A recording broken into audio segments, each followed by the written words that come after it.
Hello दोस्तों, good evening. कैसे हो आप? आशा करता हूँ कि बहुत अच्छे होंगे।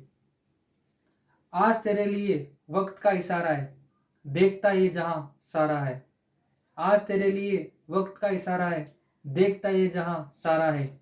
फिर भी तुझे रास्तों की तलाश है, फिर भी तुझे रास्तों की तलाश है, फिर भी तुझे रास्तों की तलाश है। आज फिर मंजिलों ने तुझे पुकारा है। इसी के साथ मैं प्रदीप स्वागत करता हूं आपका अपने YouTube channel MDC competition classes में। दोस्तों, आज हम बात करेंगे पॉलिटिकल साइंस के नेक्स्ट चैप्टर की। तो दोस्तों, हमने 1784 का पिट्स इंडिया एक्ट पढ़ा, ठीक है। 1813 का चार्टर एक्ट पढ़ा, 1833 का चार्टर एक्ट पढ़ा। आज अपन पढ़ने जा रहे हैं 1853 का चार्टर एक्ट। इसी के साथ दोस्तों, अपन अपना लेक्चर स्टार्ट करते हैं बिना टाइम वेस्ट करते हुए। अब 3-4 चार्टर, ये लास्ट चार्टर आज खत्म हो जाएगा और 2-4 अधिनियम है। इसके बाद अपन संविधान को अच्छे तरीके से स्टार्ट करेंगे, ठीक है दोस्तों। तो शुरू करते हैं अपना नया चार्टर एक्ट, 1853 का चार्टर एक्ट। 1853 का चार्टर एक्ट। इस चार्टर एक्ट की क्या विशेषता है? इस चार्टर एक्ट की पहली यह विशेषता है कि यह अंतिम चार्टर एक्ट है। दूसरी इसकी यह विशेषता है कि भारत में प्रतियोगी परीक्षाओं की शुरुआत इस एक्ट के बाद हुई। यानी कि हम जो भी राजस्थान पुलिस, आरएस, आईएएस जो भी परीक्षा देते हैं, उसकी शुरुआत इस चार्टर एक्ट के तहत की गई। मतलब इसके बाद ही इन चीज़ों की शुरुआत हुई, पहले इन चीज़ों की कोई मान्यता नहीं थी। इसी के साथ पहली प्रतियोगिता परीक्षा पास करने वाले पहले जो व्यक्ति बने वह थे सत्येंद्र नाथ टैगोर, जिन्होंने आईसीएस का पद प्राप्त किया था। तो ये 3 महत्वपूर्ण चीजें जो हम लिख लेते हैं। इस चार्टर एक्ट की जो महत्वपूर्ण बात है, सबसे पहले महत्वपूर्ण बात है कि यह अंतिम चार्टर एक्ट है। अंतिम चार्टर एक्ट, ठीक है। दूसरी जो महत्वपूर्ण बात आती है इसकी, वह यह आती है कि भारत में सिविल सेवा परीक्षा यानी प्रतियोगी परीक्षा की शुरुआत इसी चार्टर एक्ट के तहत मानी जाती है। तो सिविल सेवा परीक्षा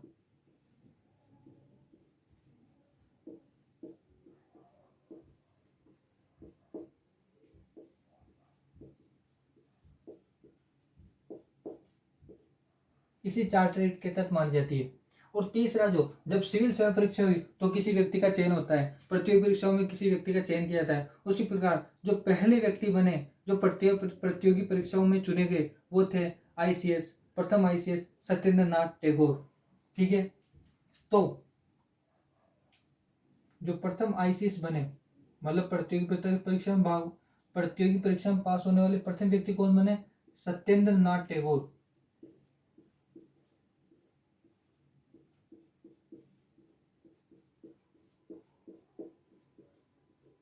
प्रथम आईसीएस, ठीक है दोस्तों। तो ये था अपना 1853 का चार्टर एक्ट। 1853 के चार्टर एक्ट की जो महत्वपूर्ण बात आती है वो ये आती है कि यह अंतिम चार्टर एक्ट था। सिविल सेवा परीक्षाओं की शुरुआत हुई और सत्येंद्र नाथ टैगोर प्रथम आईसीएस अधिकारी बने। इसी के साथ दोस्तों हम नेक्स्ट, अब ये चार्टर खत्म हो गया यहाँ पे, अब 2-3 अधिनियम हैं, उनको पढ़ के अपन आगे चलते हैं। तो इसके बाद जो अधिनियम आता है वो आता है अपना भारत शासन अधिनियम 1858 ईस्वी। भारत शासन अधिनियम 1858 ईस्वी की पहली महत्वपूर्ण बात यह है, पहले अपन इसको नोट कर लेते हैं। भारत शासन अधिनियम 1858 ईस्वी,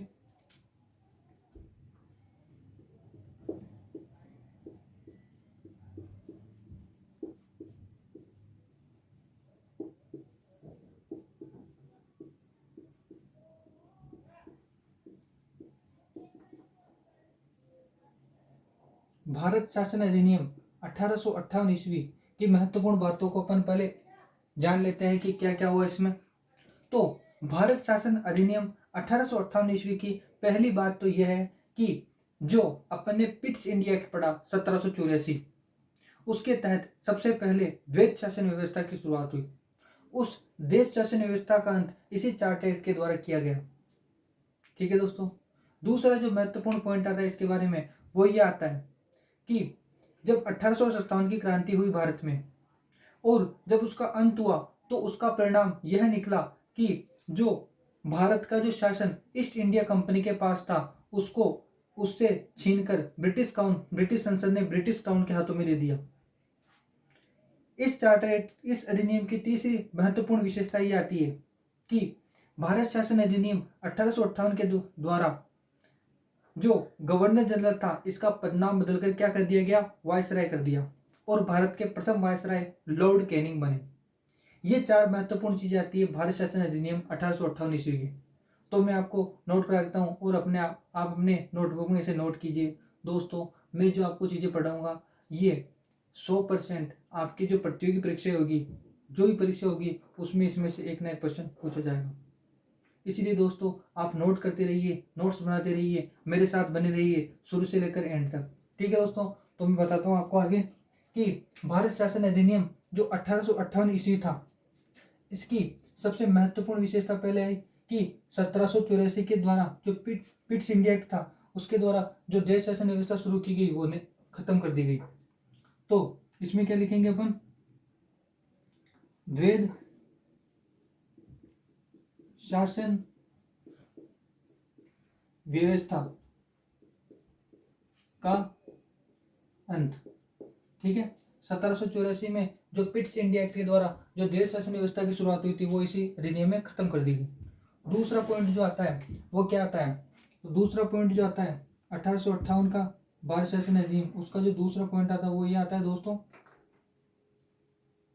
कि इसमें क्या किया गया कि जो 1857 की क्रांति हुई थी उसमें उसका जो परिणाम निकला, 1857 की क्रांति का जो परिणाम निकला उसमें क्या किया गया, जो भारत का जो शासन था वह पहले ईस्ट इंडिया कंपनी के पास था, उसे छीनकर ब्रिटिश संसद ने क्राउन के हाथों में सौंप दिया।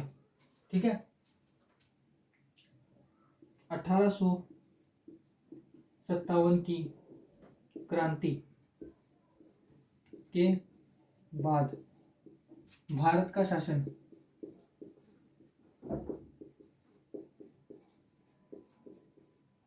EIC ईस्ट इंडिया कंपनी से लेकर क्राउन के हाथों में चला गया। ठीक है दोस्तों, और तीसरी जो महत्वपूर्ण बात आती है भारत शासन अधिनियम 1857 की, वो आती है कि भारत का जो गवर्नर जनरल होता था अब उसे दूसरा नाम दिया गया जो नाम था वायसराय। ठीक है,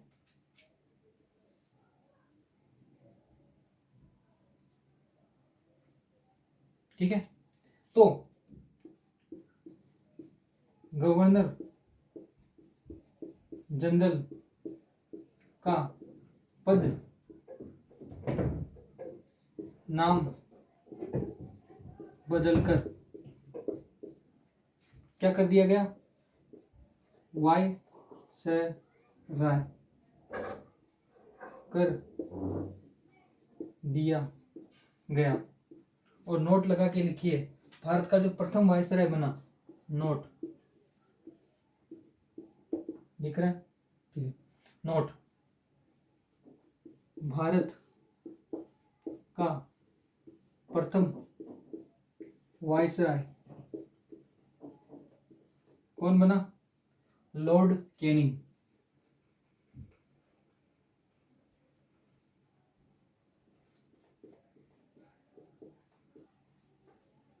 लॉर्ड कैनिंग भारत का प्रथम वायसराय बना। ठीक है दोस्तों, तो अपन ने पढ़ा भारत शासन अधिनियम 1858 ईस्वी। इसमें क्या किया, जो पिट्स इंडिया के द्वारा जो देश शासन व्यवस्था लागू की उसे समाप्त कर दिया गया। दूसरा पॉइंट क्या किया, 1857 की क्रांति के बाद भारत का शासन ईस्ट इंडिया कंपनी से लेकर क्राउन के हाथों में चला गया। तीसरा जो पॉइंट क्या किया कि इसमें गवर्नर जनरल का पदनाम बदलकर क्या कर दिया गया, वायसराय कर दिया गया। ठीक है, और भारत का प्रथम वायसराय कौन बना, लॉर्ड कैनिंग। ठीक है दोस्तों, तो आप इसकी स्क्रीनशॉट ले लीजिए, फिर अपन आगे बढ़ते हैं। मैं साइड में हो जाता हूँ थोड़ा।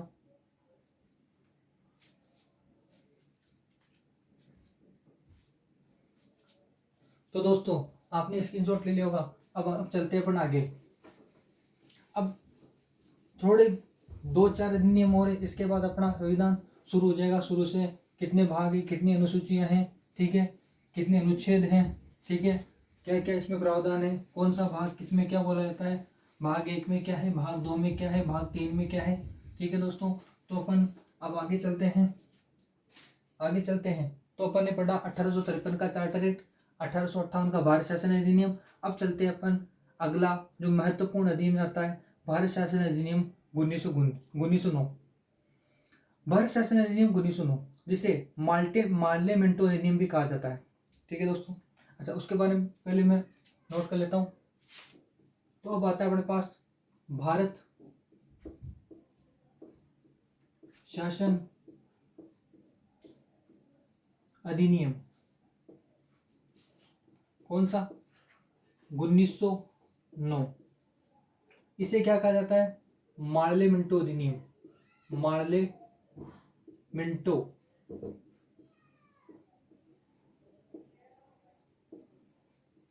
अधिनियम। ठीक है दोस्तों, अब पढ़ते हैं अपन आगे इसके बारे में।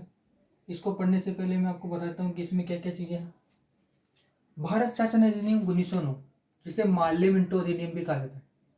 अब इसे मार्लेमेंटो अधिनियम नाम क्यों दिया गया कि इस समय भारत के वायसराय लॉर्ड मिंटो थे और भारत के सचिव पद पर मार्ले थे, इसलिए इसे मार्लेमेंटो अधिनियम कहा गया।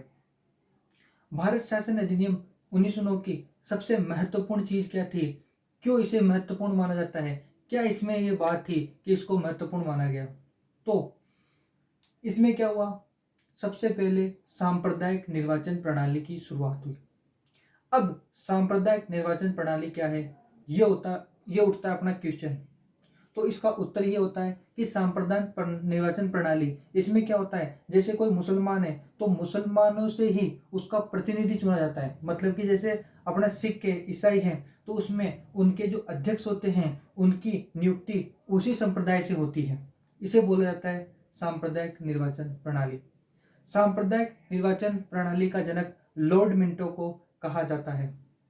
ठीक है दोस्तों, तो आप नोट कीजिएगा जो मैंने आपको बातें बताई। ठीक है,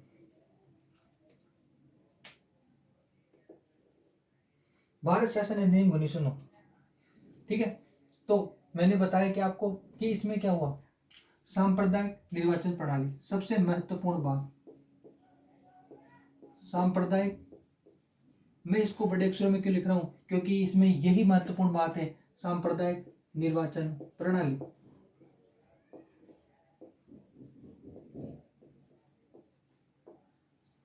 सांप्रदायिक निर्वाचन प्रणाली। ठीक है दोस्तों, अब सांप्रदायिक निर्वाचन प्रणाली, इसका जनक किसे कहा जाता है, सांप्रदायिक निर्वाचन प्रणाली का जनक कहा जाता है लॉर्ड मिंटो को। ठीक है दोस्तों, इसमें केवल यही बात हमें देखने को मिलती है और उसमें कुछ भी महत्वपूर्ण बात नहीं कि सांप्रदायिक निर्वाचन प्रणाली की शुरुआत किस अधिनियम से हुई, तो मार्लेमेंटो अधिनियम 1909 या भारत शासन अधिनियम 1909। ठीक है दोस्तों, अब अपन अगले अधिनियम की ओर चलते हैं जो आता है मॉन्टेग्यू चेम्सफोर्ड अधिनियम, जिसे भारत शासन अधिनियम 1919 भी बोला जाता है। ठीक है दोस्तों, तो अगला पॉइंट आता है अपने पास कौन सा, भारत शासन अधिनियम 1919, जिसे क्या बोला जाता है, मॉन्टेग्यू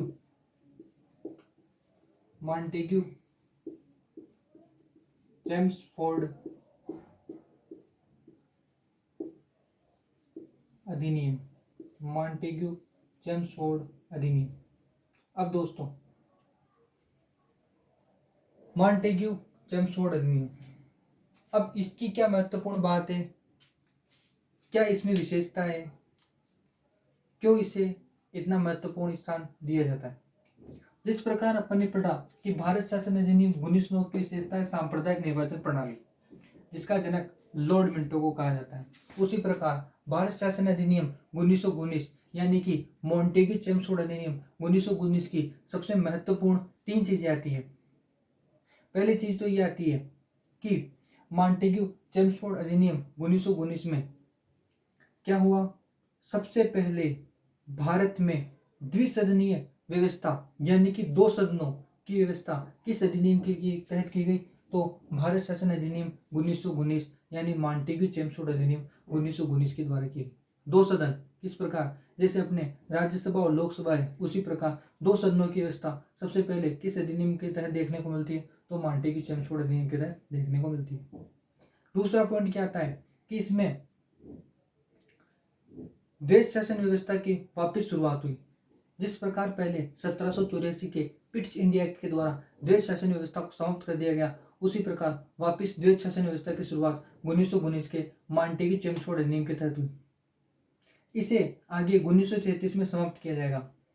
तीसरी जो महत्वपूर्ण बात आती है वो ये आती है कि देश की बदलती हुई इस व्यवस्था को देखते हुए 8 फरवरी 1921 को नरेंद्र मंडल, जिसे अंग्रेजी में चैम्बर्स ऑफ प्रिंसेस कहा जाता है, की स्थापना की गई, जिसके प्रथम वायसराय मॉन्टेग्यू चेम्सफोर्ड को मनाया गया। ठीक है, और इसी के साथ अपन इसके बारे में लिखते हैं। तो सबसे पहला पॉइंट क्या आता है भारत शासन अधिनियम 1919 का, कि द्वैध शासन प्रणाली की शुरुआत हुई।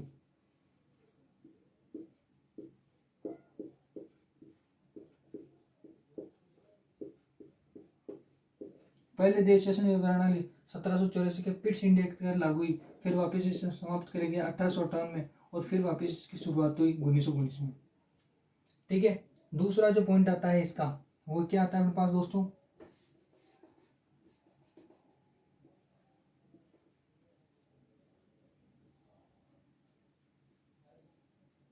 ठीक है, दूसरा जो पॉइंट आता है भारत शासन अधिनियम का वो क्या आता है कि नरेंद्र मंडल या फिर द्विसदनीय व्यवस्था,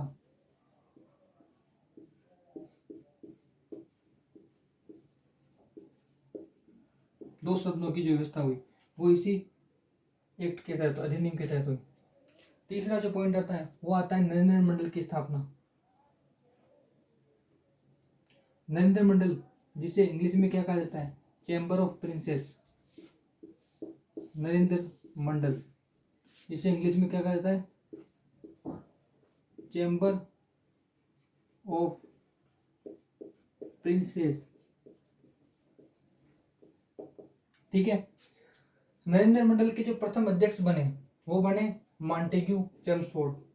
नरेंद्र मंडल के जो प्रथम अध्यक्ष बने, प्रथम अध्यक्ष वो कौन बने, मॉन्टेग्यू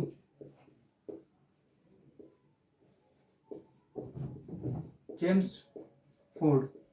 और प्रथम चांसलर कौन बने, चांसलर बने बीकानेर के महाराजा गंगा सिंह। तो गंगा सिंह